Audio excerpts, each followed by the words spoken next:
I am standing on my knees in the center of the ballroom, scrubbing a red wine stain out of a Persian rug, while my father snaps his fingers at me to hurry up.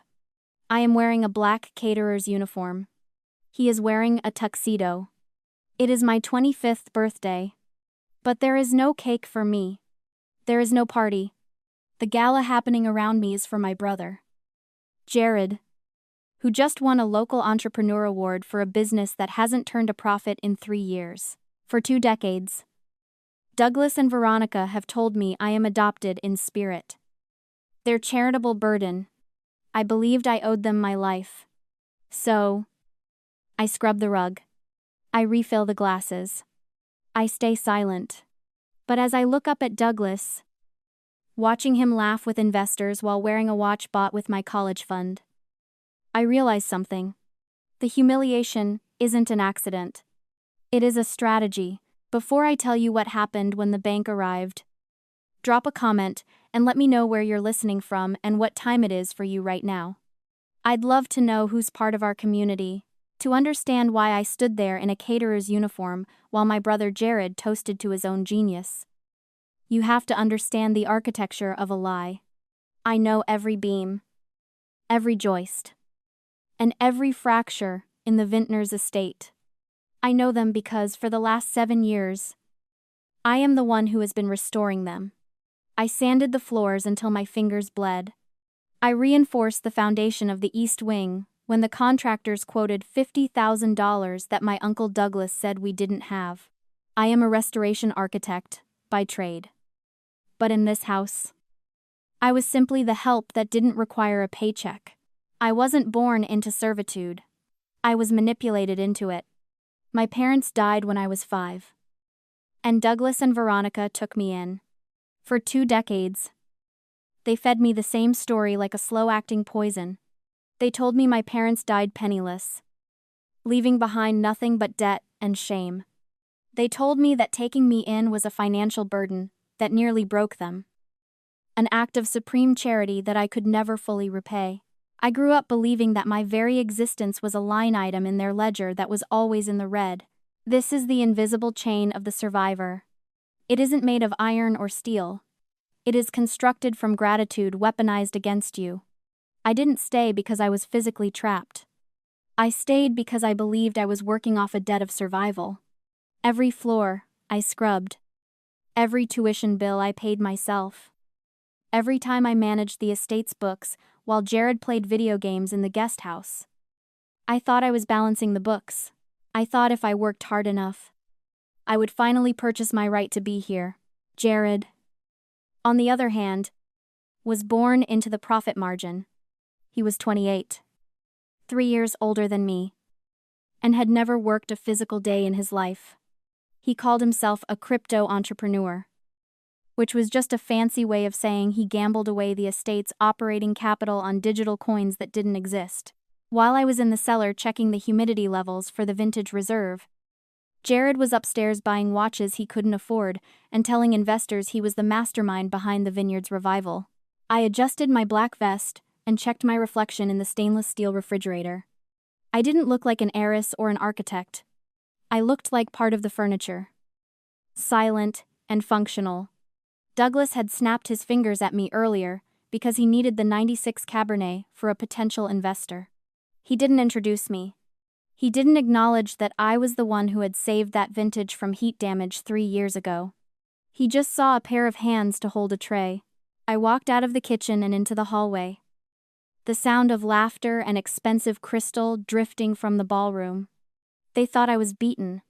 They thought I was just the poor, grateful niece who would serve the wine and clean up the mess when the party was over. But they forgot one thing about architects. We noticed the structural flaws that everyone else ignores.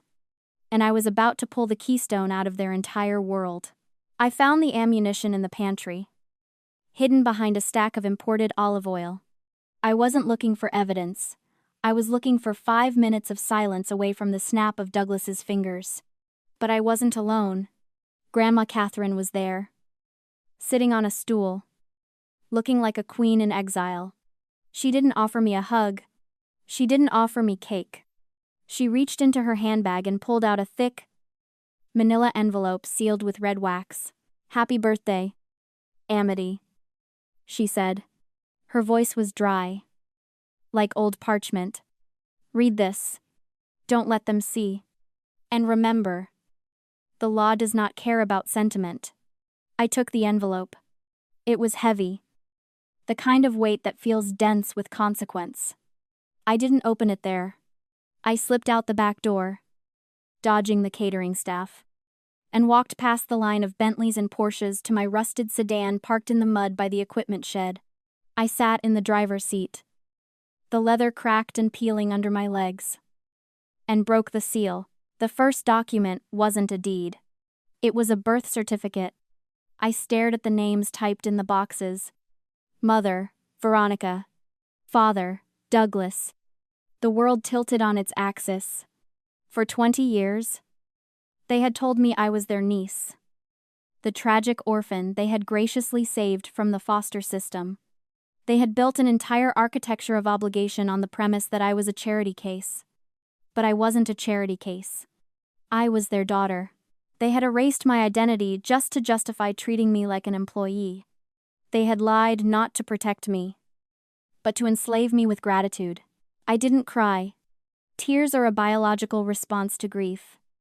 And I wasn't grieving. I was auditing. I realized in that second that every thank you I had ever uttered was a fraudulent payment. The invisible chain that held me to this house, the debt of survival, shattered. It wasn't gratitude. It was a con. I turned the page. The second document was the original 1995 land deed. My grandfather hadn't left the estate to Douglas. He knew his son was a parasite. He had left the Vintners estate solely to me, held in a blind trust until my 25th birthday. Today, I flipped to the ledger Catherine had included. It was a forensic accounting of the last 2 decades. Every dollar Douglas and Veronica had spent Jared's tuition. The cars. The galas. The watches hadn't come from business profits. The vineyard hadn't turned a profit in 10 years. They were draining the estate's operating capital. They were embezzling my inheritance to fund their cosplay of wealth. I looked at the final page. It was a legal clause regarding residency. Any attempt by non-owners to leverage take cess, mortgage, or sell the property triggers immediate forfeiture of residency rights. It's problem. I looked out the windshield at the sprawling house, glowing with lights I paid for, filled with people drinking wine I preserved. Douglas was inside right now, about to sign a mortgage on a property he didn't own, to pay off debts he couldn't afford. He wasn't the lord of the manor. He was a squatter, and I had just found the eviction notice. I put the car in park, but I didn't turn it off. I checked my reflection in the rearview mirror. The servant was gone. The architect was here. I smoothed my navy suit, grabbed the envelope, and walked back toward the music. I walked back into the ballroom through the French doors. The air inside was conditioned to a crisp 68 degrees, presumably to keep the investors from sweating through their Italian suits. But to me, it just felt cold. I scanned the room. The party was reaching its crescendo. The string quartet was playing something upbeat, and the laughter had that sharp, brittle quality that comes with too much free champagne. Douglas was holding court near the fireplace, flanked by 3 men in charcoal suits who looked less like guests and more like auditors. These were the bankers. I recognized the logo on the leather portfolio sitting open on the antique mahogany table, First Pacific Lending. They weren't here for the canapes. They were here to close the deal that would leverage the Vintners estate to the hilt, burying my inheritance under $4 million of debt to salvage Jared's disastrous reputation. I moved through the crowd. No one stopped me. No one asked why the caterer was suddenly wearing a tailored navy blazer and slacks. In their eyes, I was a fixture of the house, as invisible and permanent as the wainscoting. I watched Jared hovering by the bankers, his eyes darting around the room, vibrating with a mix of greed and panic. He looked at the loan documents the way a drowning man looks at a life raft. Completely unaware that the raft was made of lead, Douglas raised his glass, silencing the room. "Ladies and gentlemen," he boomed, his voice projecting with the practiced confidence of a man who has never been told no. "Tonight isn't just about Jared's vision. It is about the legacy of this estate. We are signing a strategic partnership that will ensure this vineyard remains in the family for another 100 years." The applause was polite. Dutiful. Douglas beamed. He turned to the table. Picking up the heavy document, he uncapped his fountain pen. But it was dry. He shook it, annoyed, the ink refusing to flow. He looked up, scanning the room for a solution, and his eyes locked onto me. He didn't see the suit. He didn't see the envelope clutched in my left hand. He didn't see the cold, hard clarity in my eyes. He just saw a servant, Amity. He snapped, pointing at the desk across the room. "Bring me a pen. Now." It was the tone he used for dogs and waiters. The crowd parted slightly to let me through. I walked toward him, my heels clicking rhythmically on the hardwood floors I had refinished myself. I felt a strange sense of calm settling over me. This was the arrogance trap.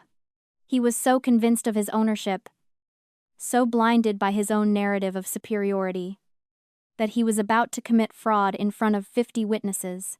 I picked up a pen from the side table, a cheap plastic ballpoint that sat in stark contrast to the crystal and silver around us.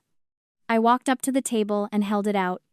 Douglas snatched it from my hand without looking at me, his focus entirely on the signature line that would bind my property to his debts.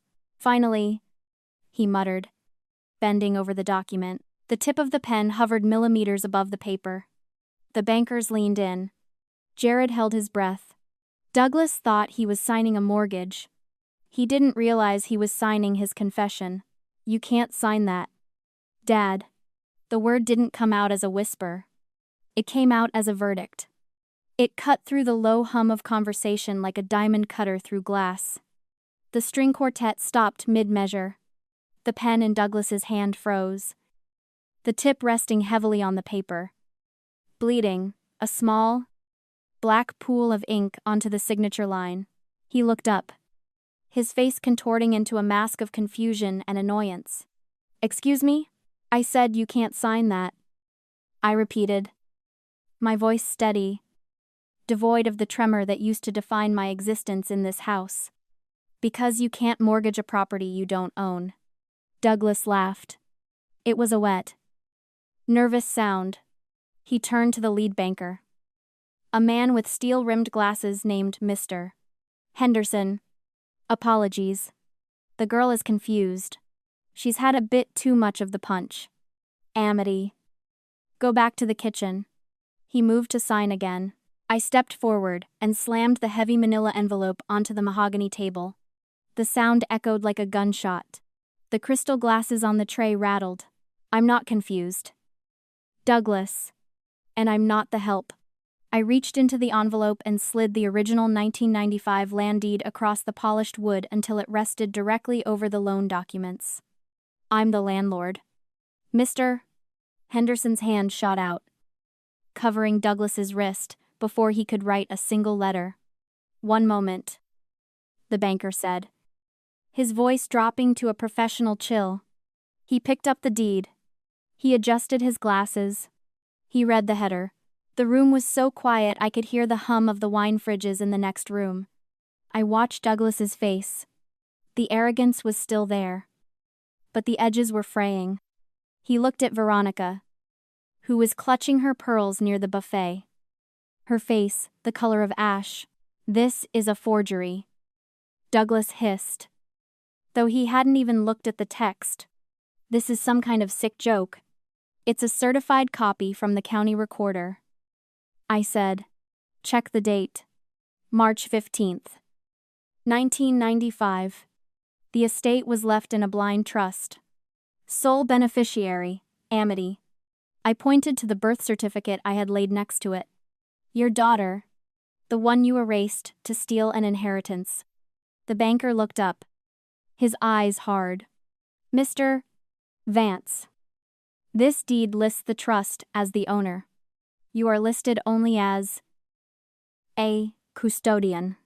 I am the owner, Douglas roared, slamming his fist on the table. I have lived here for 25 years. I paid the taxes. With my money. I corrected. I pulled the final sheet from the stack, the forensic ledger. The trust operating account. You drained it. $850,000 in the last 5 years alone. Jared's tuition? My money. The cars? My money. This party? My money. Jared stepped forward, trying to look imposing. But he just looked sweaty. You're crazy. Amity. You're just the maid. I ignored him. I looked directly at the banker. Read Clause 4. Section B of the residency agreement attached to the deed. Please. Out loud. Mr. Henderson flipped the page. He cleared his throat. Any attempt by non-owners to leverage, mortgage, or sell the property constitutes a breach of trust and triggers immediate forfeiture of residency rights. The occupants are to be considered trespassers effective immediately. I looked at Douglas. The color had drained from his face, leaving him looking old and gray. The trap had snapped shut. You didn't just lose the loan, Dad, I said, the title tasting like vinegar. You just evicted yourself. Douglas's face turned a violent shade of plum. He lunged across the table, his hand reaching for the deed. But he never made it. That is enough. The voice didn't come from me. It came from the French doors behind us. Grandma Catherine stepped into the ballroom, leaning on her cane, flanked by 2 uniformed Napa County Sheriff's deputies. She didn't look like a frail old woman. She looked like a judge passing a final sentence. Mother. Douglas gasped, the words strangling in his throat. Tell her. Tell this ungrateful girl. I told her everything, Catherine said, her voice cutting through the room. She turned to the officers. These are the individuals. Douglas and Veronica Vance. They are trespassing on private property. One of the deputies stepped forward, his hand resting casually on his belt. Mr. Vance. We've verified the deed and the trust documents. You have no legal right to be on these premises. The owner, he nodded at me, has revoked your access. You have 30 minutes to collect your personal essentials and vacate. 30 minutes? Veronica shrieked. We live here. We have rights. You had rights as guests, I said, my voice ice cold. Clause 4 revoked them the moment Douglas tried to sell my future to pay for his mistakes. The silence that followed was heavy, suffocating. I watched the investors, the men Douglas had spent years grooming, the people he desperately wanted to impress, quietly close their portfolios. Mr. Henderson capped his pen and stood up. He didn't look at Douglas.